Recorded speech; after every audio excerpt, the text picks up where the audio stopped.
দোকানের মতো পারফেক্ট মিষ্টি যদি আমরা খুব সহজে বাসায় বানাতে পারি, তাহলে কেন দোকান থেকে বেশি দাম দিয়ে মিষ্টি কিনে খাবো? আমরা তো চাইলে একদম অল্প খরচে এরকম সুন্দর মিষ্টি বাসায় বানাতে পারি। কিভাবে বানাতে পারি চলুন দেখে নিই। প্রথমত চুলায় একটা প্যান বসিয়ে নিয়ে নিচ্ছি 1 লিটার লিকুইড দুধ। মিষ্টি বানানোর দুধ কিন্তু হতে হবে একদম ফুল ক্রিম, তাহলে মিষ্টিগুলো সুন্দর হবে। গাইয়ের দুধ হলে সবচেয়ে ভালো হয়, কিন্তু আমি নিয়েছি মিল্কভিটা। মিল্কভিটাও কিন্তু একদম ফুল ক্রিম থাকে। এই দুধ দিয়ে সব ধরনের মিষ্টি খুব সুন্দর হয়। এখন আমি দুধটাকে জাল করে নিচ্ছি।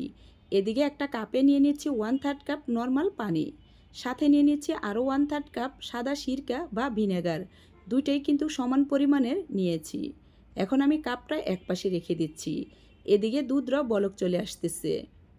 মিষ্টি বানানোর দুধ কিন্তু বেশি সময় নিয়ে জাল করা যাবে না। দুধটা বলক আসার সাথে সাথেই চুলাটা বন্ধ করে দিতে হবে।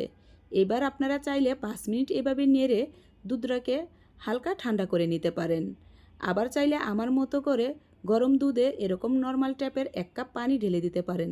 তাহলেও কিন্তু দুধটা একটু হালকা ঠান্ডা হয়ে যায়, মানে দুধের গরম টেম্পারটা কমে আসে। দুধের টেম্পারটা কমে আসলে দিয়ে দিতে হবে ভিনেগারের পানি। অল্প অল্প করে দিচ্ছি আর এভাবে আলতো হাতে নাড়তে থাকতে হবে।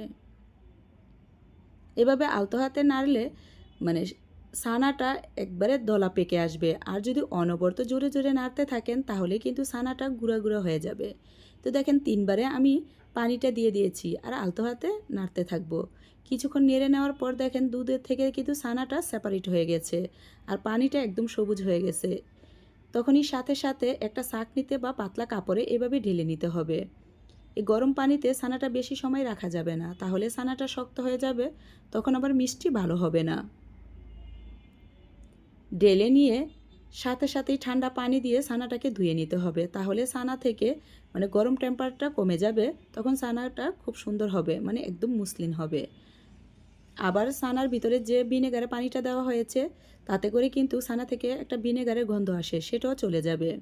এখন ভালোভাবে ছানাটাকে ধুয়ে নিয়ে পানিটা ঝরিয়ে নিচ্ছি। আপনারা চাইলে এইভাবে 2 থেকে 3 ঘন্টা ঝুলিয়ে রাখতে পারেন, তাহলে কিন্তু ছানা থেকে সুন্দরভাবে পানিটা ঝরে যাবে। আবার চাইলে এইভাবে চিপে যতটুকু সম্ভব পানি বের করে নিতে পারেন। আমি সাথে সাথেই বানিয়ে নিচ্ছি, তার জন্য ছানার ভিতরে কিন্তু অল্প পানি রয়েছে। আপনারা চেষ্টা করবেন 2 থেকে 3 ঘন্টা ছানাটাকে ঝুলিয়ে রাখার জন্য, তাহলে কিন্তু ছানা থেকে একদম পানিটা সুন্দরভাবে ঝরে যাবে, ছানাটাও সুন্দর হবে। এখন এই ছানার ভিতরে দিয়ে দিচ্ছি 1 টেবিল চামচ আটা। এখানে ময়দা দিবেন, তাহলেই কিন্তু মিষ্টিটা ভালো হবে। আমি আটা দিয়ে বানিয়ে নিচ্ছি। দিয়ে দিচ্ছি সাথে আরও 1 টেবিল চামচ চিনি আর দিচ্ছি 1 চিমটি বেকিং পাউডার। 1 কেজি দুধের ছানার ভিতরে 1 চিমটি বেকিং পাউডার দিলেই কিন্তু হবে, তার চেয়ে বেশি দিতে গেলে ছানাটা ফেটে যাবে বা গলে যাবে। এখন আমি ছানাটাকে ভালোভাবে মেখে নিব। ছানাটা যত ভালোভাবে মাখা হবে মিষ্টিগুলো কিন্তু ততটাই ভালো হবে। এখন হাতের এই তালু দিয়ে ঘষে ঘষে প্রায় 10-15 মিনিট এভাবে ভালোভাবে মেখে নিব।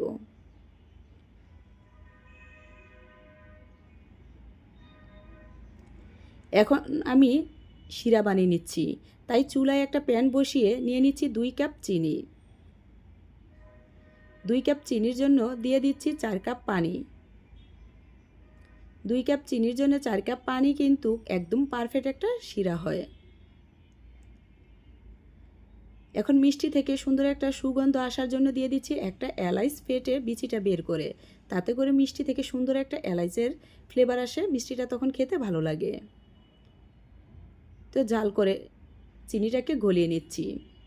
মিষ্টির শিরা কিন্তু একদম ঘন করতে হয় না, মানে বেশি সময় নিয়ে জাল করতে হবে না, শুধু ভালোভাবে বলক আসলে হবে।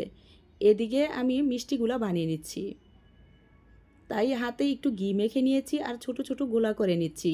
মানে আপনার যতটুকু বড় বড় মিষ্টি বানাতে চান ওইভাবেই আপনারা গোলাটা করে নেবেন।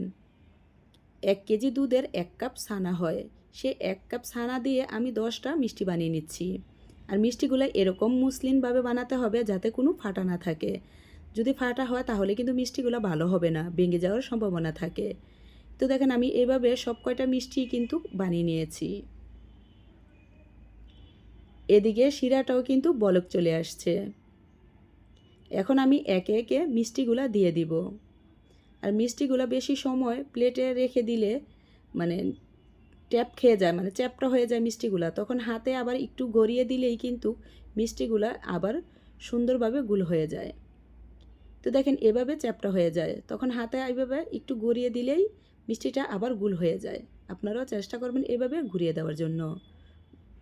এখন আমি এইভাবে প্রায় 10 থেকে 15 মিনিট জাল করে নেব, কোনো ঢাকনা দিয়ে ঢাকবো না। অনেকেই বলে ঢাকনা উঠিয়ে নিলে মানে মিষ্টি ভালো হয় না, বা ঢাকনা দিয়ে না ঢেকে নিলে মিষ্টি হয় না। দেখেন আমি কিন্তু পুরাটা মিষ্টি ঢাকনা ছাড়াই বানিয়ে নিচ্ছি।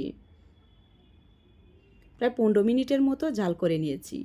এখন আমি আলতো হাতে উপর থেকে একটু নেড়ে দিচ্ছি। এখন কিন্তু অনবরত নাড়লেও মিষ্টিগুলা ভাঙবে না, কারণ মিষ্টিগুলা সিদ্ধ হয়ে গেছে। আর দেখেই বুঝতেছেন মিষ্টিগুলা কতটা বড় হয়েছে। এখন আমি চুলাটাকে কমিয়ে দিচ্ছি। তো চুলাটা মিডিয়ামে নিয়েছি। দেখেন মিষ্টিগুলা কতটা বড় হয়েছে আর কতটা সুন্দর হয়েছে। একটা মিষ্টিও কিন্তু কোনো ভাঙে নাই বা ফাটে নাই।